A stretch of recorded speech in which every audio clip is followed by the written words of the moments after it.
Hi, this is Randy Finney with Right Side of the Chart, and this is a closing market wrap for Tuesday, January 15th, 2019. This one should be brief. I said the one yesterday would, but hopefully this one will be a little shorter.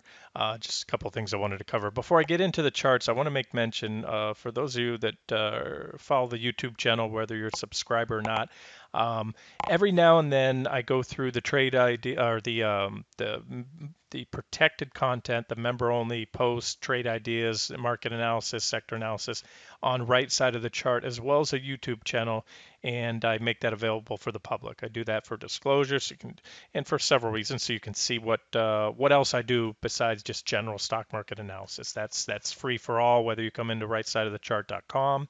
Keep in mind, I do a lot more than videos. I post static charts and other things, such as the update I did this morning on the futures on the front page of right side of the chart.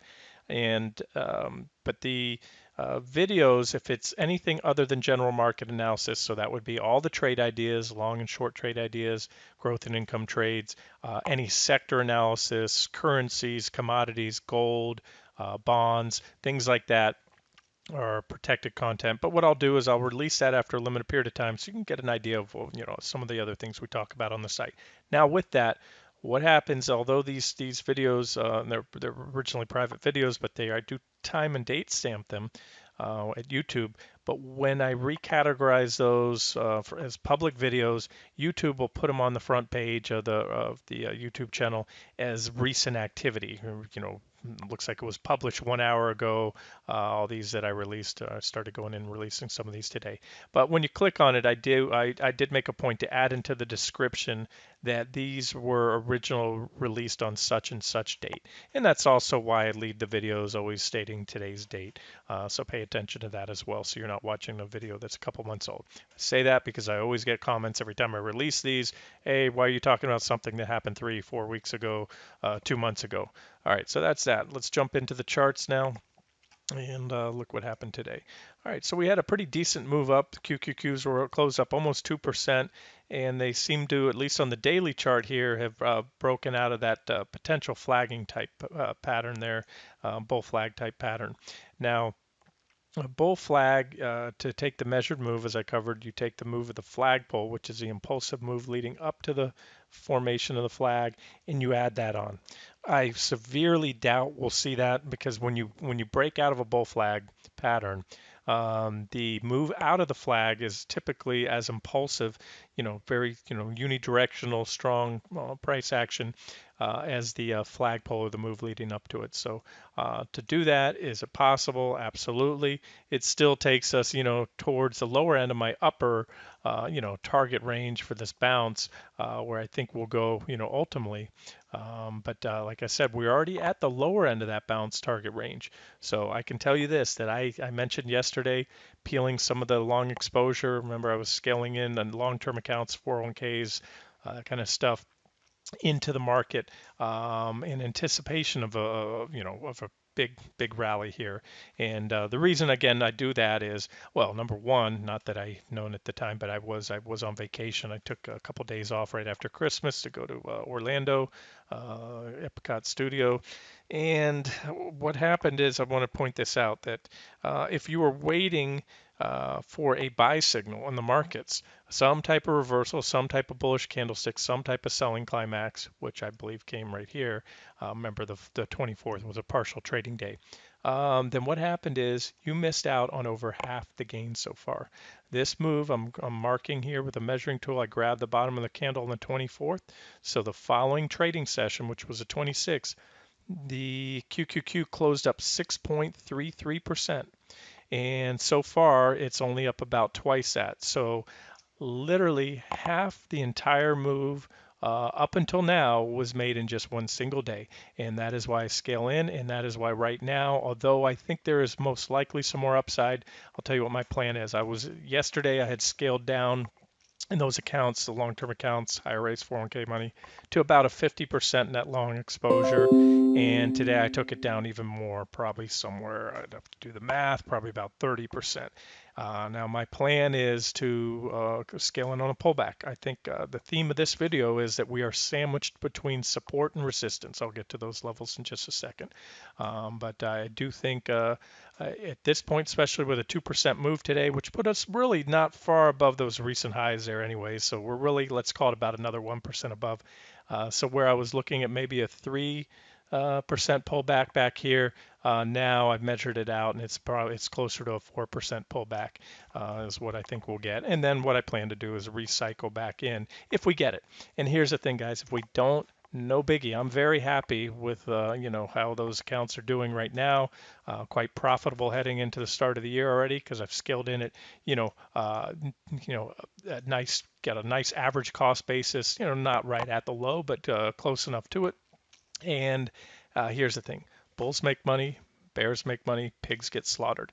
So what I'm seeing is the market running up to the first test of the 50-day exponential moving averages since back here. We all know what happened when QQQ popped it and SPY popped it one day. They popped above the 50 right there, and couldn't hold it the next day, and the bottom fell out of the market, collapsed from there.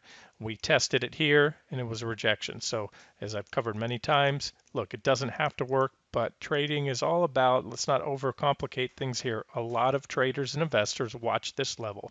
The algos are probably sitting there with sell orders. Now, yes, did QQQ close above it? Slightly. That doesn't matter. I mean, we popped above it by a pretty good margin that one day. It's give or take. And usually when you have a lot of momentum coming up, you will pop it. So that's the resistance I'm talking about, as well as, let's not forget, price resistance. You can look at a lot of QQQ had a lot of stick saves right here in the correction that we had last quarter. Finally, when it gave that level up and couldn't hold it, you can see that's where we had that flush out move.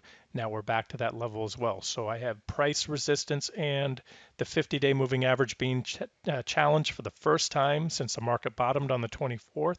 And as I often say, the initial tag of a resistance level from below typically produces a reaction. By initial, I mean off this rally. Not that, 50 days has been tagged many times over its history, but this is the initial tag, at least in months here. So that's that. SPY as well. What I'm doing here is covering the resistance levels, and I'll get to the support levels in a second. There's SPY. Let's just use this board here and show you a similar story. If I put a line here, I'm just showing you a lot of price resistance, reaction low from that initial leg down there, another reaction low. We held it, bounced. We had reactions back here, and we sliced through it a little bit there, but it has been very good support. Support once broken becomes resistance. You can see what happened. Waterfall sell-off once that level gave way. So we're looking at significant price resistance and significant, the 50-day moving average coming up as well. And in hindsight, it wasn't my plan anyway. I'm sticking with my trading plan, but I wouldn't have probably been a bad idea to just take all the money out of the, those long-term accounts and just wait for a pullback. But again, one reason I do that is, like I said, on SPY alone, you had, I showed you on QQQ was about a 6.3% run off the bottom. SPY in one day there, SPY ran up just over 5%.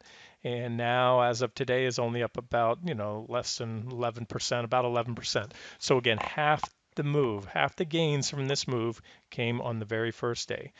So especially if you're, trying to, not actively trade, but sort of doing what I'm doing, swinging the trends here and scaling in and out with 401k type money or mutual funds. Remember, you only get the end of the day price on a mutual fund or 401k when you transfer within there. So it behooves you to have a strong close like today. So it was a good thing. I wanted to see the markets ramp into close. Moved a pretty good chunk out, nearly a quarter, probably about 20% or so what I put in before has now gone also into cash. So I'm building up cash, looking for a pullback. And again, it's the whole bulls, bear, pigs thing. If we continue on up like it's, up to that 200-day, like it's not even there, hey, no big deal. I'm not shorting it. You can't even shorten those accounts. But if we do get a pullback, and on SPY, I can tell you right here, there's a lot of reactions right here. You're looking at could be a pretty decent pullback, and then recycle back in for the next leg up. And if morphs into something more, so be it. And I've also did an extensive video yesterday talking about trend indicators. Here's one of them. The PPO is still well below the zero line, starting to roll down.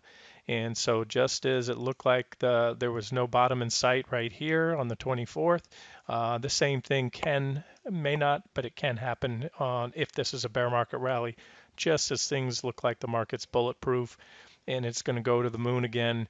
That's when you can have a big candle like this. I can't foresee right now anything's possible. Can't foresee a 5% candle, but a 3% down candle, red candle, could certainly occur, and that could wipe out over weeks of trading right here. Last week of trading, last week of gains.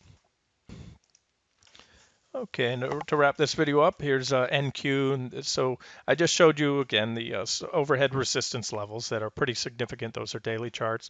And then these same levels I've been harping on for weeks now, what seems like forever, because the market's just kind of slow grinding sideways today. Again, nice pop today. I won't take anything from that. It was impulsive, but nothing at all has changed technically on the 60-minute charts.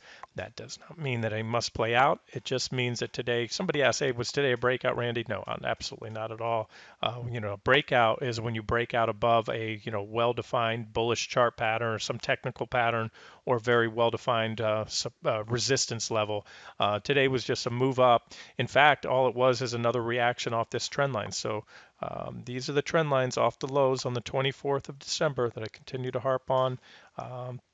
When we were up here, I said usually when you start to form a trend line off a major reaction low like this, this was only point number 2. I said you usually get that at least a third reaction to help validate that trend line. So we had it here. In fact, we tested it for a little bit. NQ just limped upon it, but never broke. Has not yet triggered that sell signal. And as I believe I mentioned in the recent videos, there was plenty of room for these divergences to move higher, which they did today. The indicators moved higher, but still very much keeping these negative divergences intact. And now that we have that third reaction, and we've moved above it too, that actually is a little healthier because when you trade on it and break down, that is a reaction somewhat because you consolidated on it. But you want to see another move off that line, and now that gives us those 3 distinct reactions. So based on the look of this sucker could pop any day now, but unless it does, there's your sell signal hasn't come yet. And if it does, that's about a 4 I measured it out earlier, 4.4% drop now if we come down to that 64.1050-ish target that I've been eyeing for the last week or so. And then ES, let's look at that one. ES, same story, same almost identical trend line off the lows here. This is what we're looking at. We're waiting for it to go. It limped below it, but as I continually repeat, there's a lot of indexes out there, but the 2 I keep on my radar the most are the S&P 500 and NASDAQ 100. This is ES, the S&P 500 E-minis, and so it limped below there, and that is anything but impulsive. In fact, that's the opposite of an impulsive breakdown. We barely moved through it. QQQ, more importantly, never gave up that trend line. That's why you want to wait for both of them, and ideally you want to see both of them make an impulsive break below. So those will be if we get that, that'll be your sell signal. Big impulsive candle down through here. Plenty of room. You can see the divergences below in ES as it continues to wedge higher, and can even pop up a little more tomorrow or who knows how long. But so that's it. We are between support and resistance. Nice little tight sandwich. And imagine I haven't even pulled them up, but the Bollinger Bands, it depends on what setting you're using. You can use faster, slower settings. When you see price compression like this, you get a pinch in the Bollinger Bands, and that's usually you get a big move from those Bollinger Band pinches. So again, it kind of plays into what I'm saying. Why take money off the table today on longs that are doing so well on a market that looks like it's bulletproof. It's exactly why, because in trading accounts, whether you're trading futures or SPY or QQQ, that's a little easier to manage, especially futures that trade around the clock, because you can set your stops wherever you want and make sure that you give back in profits is minimal. But if you're trying to manage, or scale in or tactically trade a 401k or mutual funds or anything like that, you're going to have to get ahead of things. In other words, you want to sell on an up day, you want to sell on a push up up to resistance.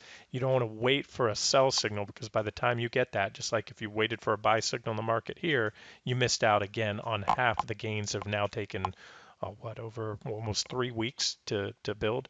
Half of those gains happen in just one day. So that's that. And not much else to add, guys. Other than that, that's it for the broad markets. Let's just leave it here. All right. This has been Randy Finney with the right side of the chart. Hope you enjoyed it.